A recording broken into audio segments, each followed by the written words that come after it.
आपको बता दें कि ये बड़ी जानकारी सामने आ रही दिल्ली से। बीजेपी में शामिल हुए कैलाश गहलोत, ये बड़ी जानकारी आप तक पहुंचा रहे हैं। कल ही आम आदमी पार्टी से इस्तीफा दिया था, उसके बाद कयास लगाए जा रहे थे कि बीजेपी में जाएंगे। केंद्रीय मंत्री मनोहर लाल ने सदस्यता दिलाई है, ये बड़ी जानकारी आप तक पहुंचा रहे हैं। बीजेपी में शामिल हुए हैं कैलाश गहलोत। कल ही आम आदमी पार्टी से इस्तीफा दिया था, उसके बाद कयास लगाए जा रहे थे कि बीजेपी में शामिल हो जाएंगे और आज कंफर्म हो गया कि वो बीजेपी में शामिल हो गए हैं। केंद्रीय मंत्री मनोहर लाल ने बीजेपी की सदस्यता दिलाई है, ये बड़ी जानकारी दिल्ली से सामने आ रही है। आपको बता दें कि दिल्ली में भी विधानसभा चुनाव होने वाले हैं, उससे पहले कहीं ना कहीं देखा जाए आम आदमी पार्टी को ये बड़ा झटका लगता दिखाई दे रहा है। केंद्रीय मंत्री मनोहर लाल ने उनको सदस्यता दिलाई है, ये बड़ी जानकारी आप तक पहुंचा रहे हैं। बीजेपी में शामिल हुए हैं कैलाश गहलोत।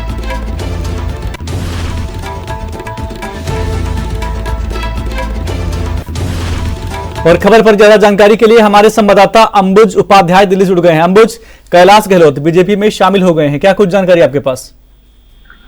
जी संदीप जी, जिस तरीके से कैलाश गहलोत नजफगढ़ से विधायक है और उन्होंने आम आदमी पार्टी के जो मुख्यमंत्री हैं उनको कल एक पत्र भी लिखा था जिसमें उन्होंने गंभीर आरोप लगाए थे और साथ ही साथ इस्तीफा दिया था। मुख्यमंत्री ने इस्तीफा स्वीकार कर लिया था।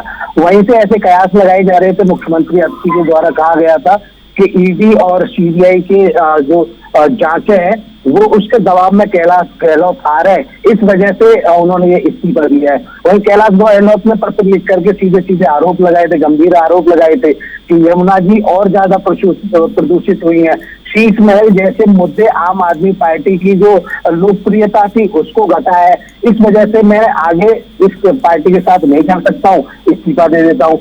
उसी कार्यवाही के चलते आज कैलाश गहलोत ने बीजेपी की सदस्यता ली। मनोहर लाल खट्टर और दुष्यंत गौतम हर्ष मल्होत्रा की मौजूदगी में उन्होंने बीजेपी की सदस्यता ग्रहण की। बिल्कुल, यह भी जानकारी चाहेंगे आपसे। विधानसभा चुनाव भी दिल्ली में होने वाले हैं, उससे पहले बीजेपी में शामिल होना कैलाश गहलोत का आम आदमी पार्टी के लिए कितना बड़ा संकट पैदा कर सकता है?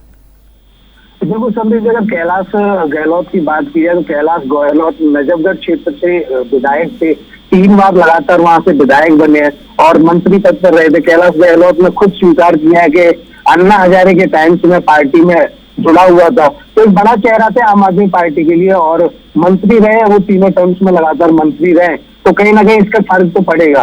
लेकिन वही अगर बात की जाए आम आदमी पार्टी की, तो आम आदमी पार्टी के पास ही बीजेपी और कांग्रेस अभी यहाँ पे सीमापुरी से लगातार 3 बार विधायक रहे थे।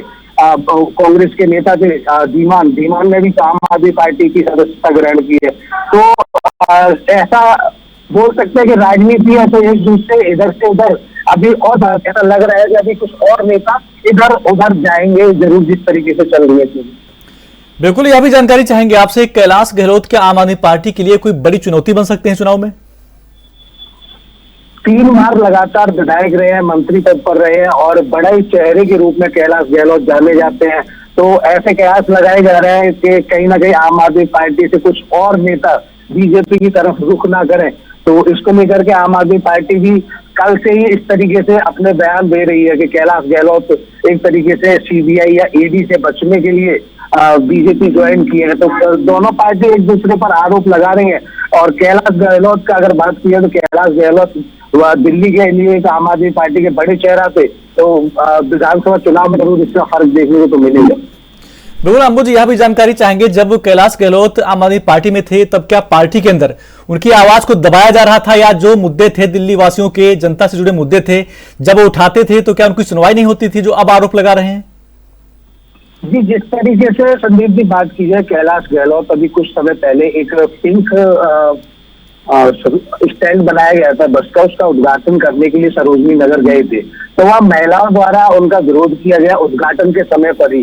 तो उन महिलाओं का कहना था कि जितनी भी पीटीसी की जो बसें संचालित हो रही है, परिवहन मंत्री कैलाश गहलोत है।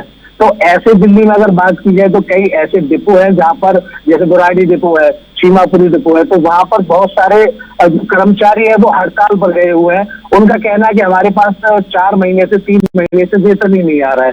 तो कहीं ना कहीं दबाव में तो थे गहलोत कि जिस तरीके से जिस डिपार्टमेंट के लिए वो काम कर रहे हैं उसके मंत्री हैं और उन्हीं के मंत्रालय के जो कर्मचारी है उनको सैलरी नहीं मिल रही है, तो कहीं ना कहीं दबाव में तो थे।